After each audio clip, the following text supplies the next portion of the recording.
मैं हूं प्रभाकर मिश्रा, कोर्ट कचहरी और कानून से जुड़ी खबरें बताता रहता हूं, ये आपको पता है।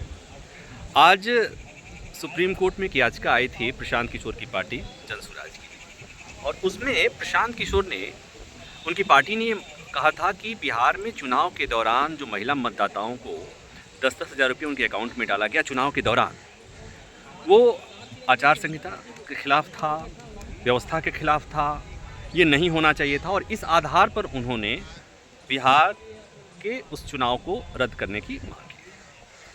मुख्य न्यायाधीश जस्टिस सूर्यकांत की बेंच के सामने सुनवाई हुई और उन्होंने ये कहा कि सवाल कुछ उठाए कि इस तरह की याचिका, इलेक्शन पिटीशन के कुछ प्रोविज़न अलग होते हैं, या आपके की याचिका पे सुनवाई नहीं की जा सकती। फिर एक और सवाल उन्होंने उठाया कि आप हाई कोर्ट क्यों नहीं गए, सुप्रीम कोर्ट क्यों आ गए। यहाँ तक तो ठीक थी, लेकिन उन्होंने एक बात कही, वो ये कि आपको जनता ने नकार दिया है और आप जुडिशियल फोरम के जरिए लोकप्रियता पाना चाहते हैं।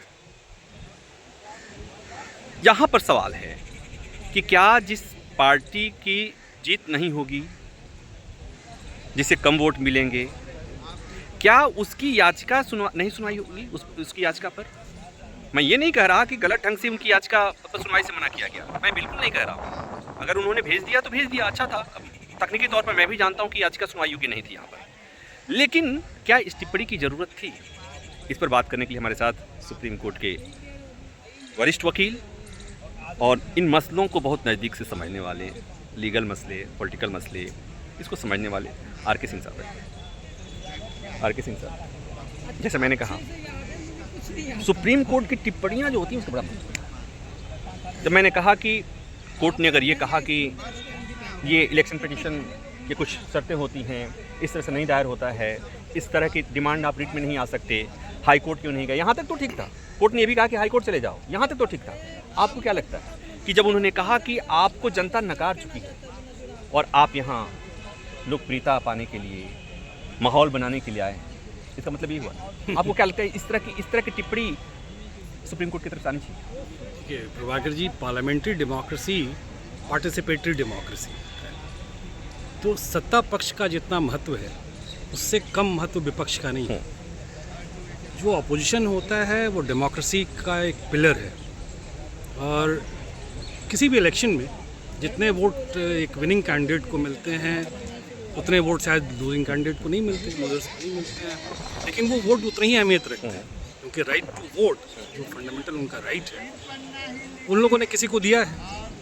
तो सुप्रीम कोर्ट का इस तरीके से ऑब्जर्वेशन देना, ये कंटेम्प्ट है उन लोगों के चॉइस पे, या उन लोगों के चॉइस को डिमीन करना है जिन लोगों ने वोट तो दिया लेकिन उनके कैंडिडेट जीत नहीं सके। मतलब किसी ने तो वोट दिया, ऑब्वियसली बात है, और जिसने भी दिया। और एक बात इसमें मैं और जोड़ दूँ कि सुप्रीम कोर्ट में कई महीनों से एसआईआर पर सुनवाई चल रही है कि एक आदमी का भी वोट नहीं कटना चाहिए, और जहां हजारों लोगों ने, मैं नहीं कह रहा, लाखों नहीं कह रहा हूं, हजारों लोगों ने किसी को वोट दिया, किसी पार्टी को वोट दिया और उस पार्टी का कैंडिडेट नहीं जीता, तो आप अगर ये बात कह रहे हैं कि आपको लोगों ने नकार दिया और आप यहाँ पर माहौल बनाने आए हैं, यहाँ पर लोकप्रियता पाने के लिए आए हैं, तो आप उन मतदाताओं के उस वोट का, उस वोटिंग राइट और उस वोट का भी अपमान कर रहे हैं जाने अनजाने में।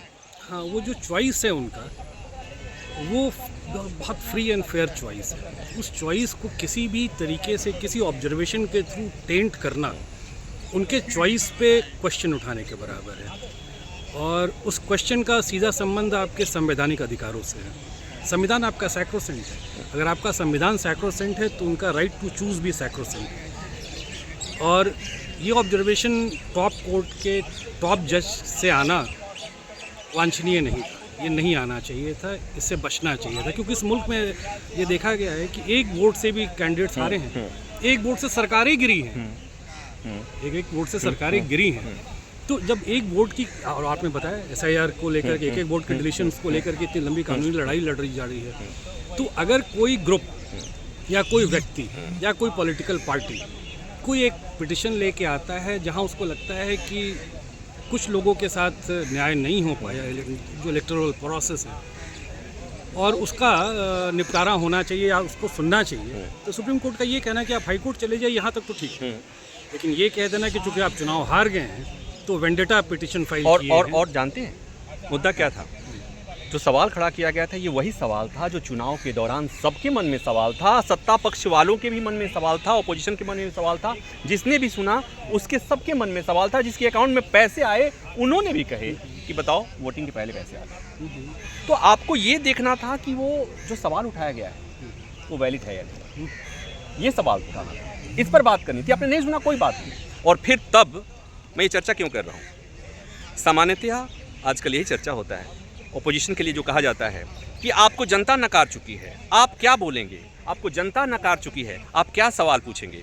तो ये बात अगर पॉलिटिकल सर्किल में कहा जाए, सड़क पे कहा जाए, संसद में कहा जाए, तो बात तो समझ में आती है।